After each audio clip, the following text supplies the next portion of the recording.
All right, y'all know I'm about to go off. This is the most ridiculous nonsense. And I'm not just talking about Trump, I'm talking about the way that the media is dealing with this. If Donald Trump were black, the very first word used to describe him would be thug. Let's just start with that. The fact that we're talking about locker room banter, what locker room you in? I don't know no locker. First of all, Donald Trump has not been in a locker room or a gym for at least 30 years. So he cannot blame the locker room on anything. Donald Trump, if he were black, the number one thing you'd be saying about Donald Trump is that he is a thug. Number two, let's just be really clear. Donald Trump has confessed to a sex crime. I want to be very clear about that. When black people do stuff, we quickly rush to criminality. When white people do stuff, it's like, okay, well, this is frat boy behavior. When it's us, it's thuggish behavior, frat boy behavior, locker room behavior. What are you talking about? If I were to go up to Donald Trump and grab Donald Trump's crotch and try to kiss Donald Trump, I would go to jail. I would be arrested. That's called sexual assault. It is a crime. Okay? It's a crime. You can't do that. You have somebody running for president of the United States who has confessed on tape to committing sex crimes, and people are talking about it as if there's something wrong with the language. We're talking about him using lewd speech. I don't care about the speech. I've heard those words before. What I care about is the activity, the language, the deeds that he is describing. He is describing sexual assault. He is describing being a sexual predator. And we're worrying about the words he used? If he left the words out and described the same conduct, it's still terrible. So we have to deal with this in an honest way. Second of all, can you imagine if Barack Obama, let's just be honest now, is he supposed to be running for president? Let's not lower the standard for this man. What if Barack Obama had 5 children by 3 different women? Let's just start with that. Obama had to be perfect beyond perfect to even be considered to be president. This man has 5 kids by 3 different women. If he was a brother, they would be talking about all the breakdown of the black family and all this sort of stuff. What's wrong with this man? Second of all, can you imagine if Barack Obama had come out and said, or had been caught on video talking about he's grabbing P words. I don't want to offend anybody, but he's grabbing people's crotches. He can kiss anybody he wants to. He's a star. He's a celebrity. He can do whatever he wants to. They like it. It would be over. We would be talking about the breakdown of values and what's wrong with black men and black male violence and all that sort of stuff. And yet, if we're going to be real about it, if we're going to tell the truth about it, white male sexual violence is always hiding in plain sight. Slavery was a massive, continued 2 or 3 century long exercise in white male sexual violence, but we don't talk about it that way. We always worry about when some scary black threat, hiding around a bush or in a corner. But most women who are sexually assaulted by somebody talking like Donald Trump. This is exactly what 90+% of sexual assault walks like, looks like, and talks like, especially if you're white.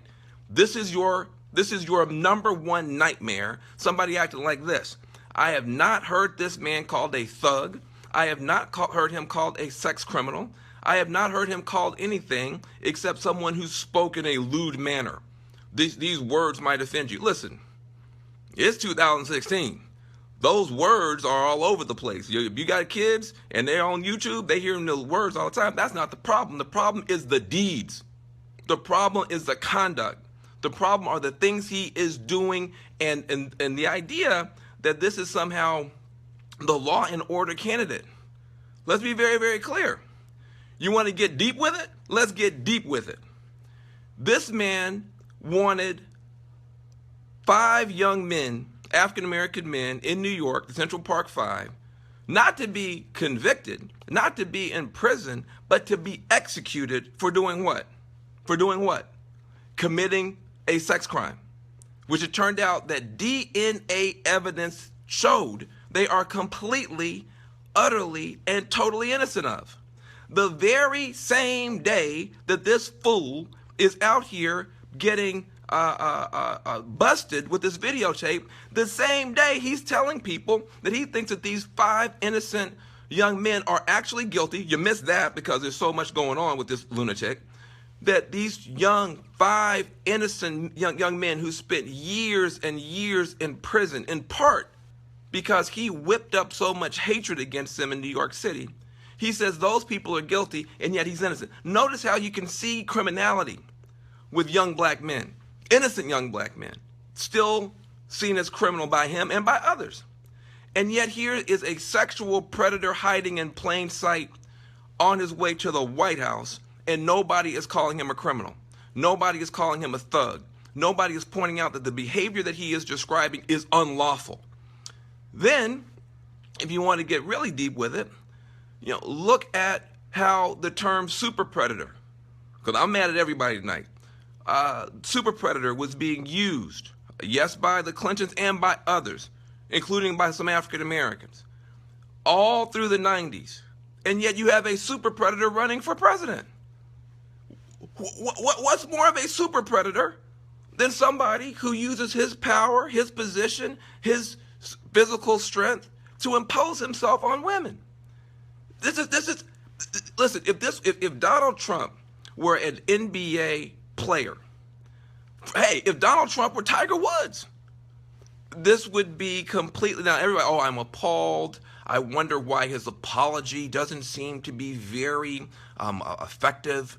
Perhaps if he were to apologize in a more forthright way, I wonder, maybe some of the Republicans are going, I wonder if he'll drop out. I wonder if he's going to go to jail. How about that? Can we talk about that? Now, months ago, you had people who were coming forward and calling him the groper and this sort of stuff. And unfortunately, his kids came out and tried to defend him. Now, here's the problem. If you know you're dirty and you're doing dirt, then say, listen, I'm dirty, I did dirt, I don't do dirt no more. That would be sane. That would be rational. That would make some kind of sense. He doesn't do that. I love women, I respect women. All these people out here are just saying this stuff about me, and it's wrong. And then he gets Ivanka out there. My dad's not a groper, he's not a groper, he's not a groper. And he's bragging about being a groper on a hot mic. Now where are you going to go? It doesn't make any sense. So let me get back to my president, Barack Obama. This man had to be perfect beyond perfect beyond perfect.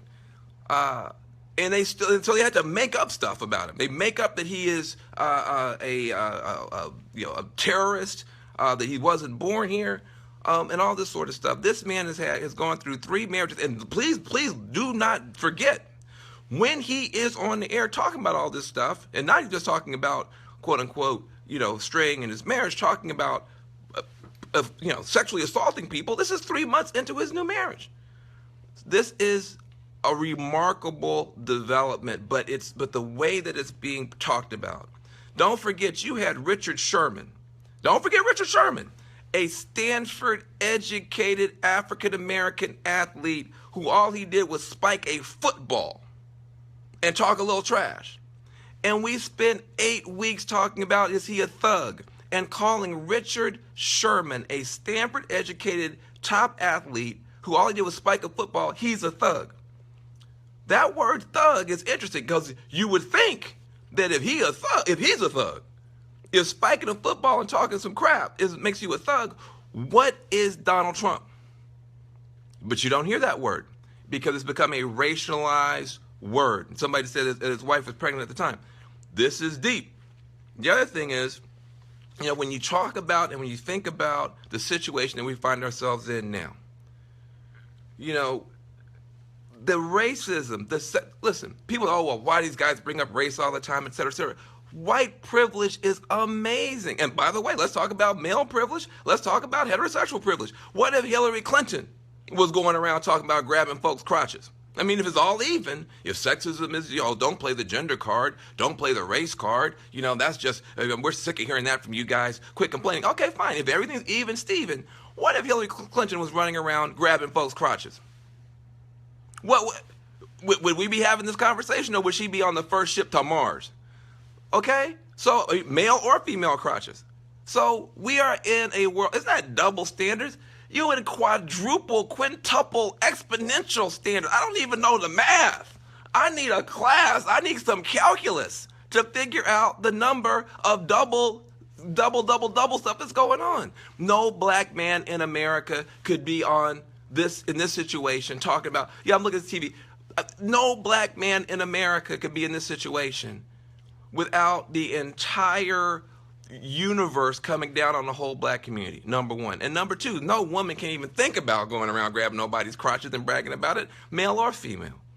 So this is where we are, and I'm frustrated because all year long you have seen the presumption of criminality for young black men.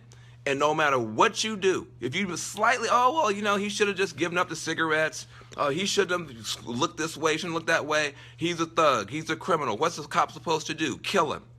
And then you have a confession to a sex crime by a prominent person, and nobody even sees it as a crime. They just see it as profanity. That's all they see. They just say, he said he used lewd language.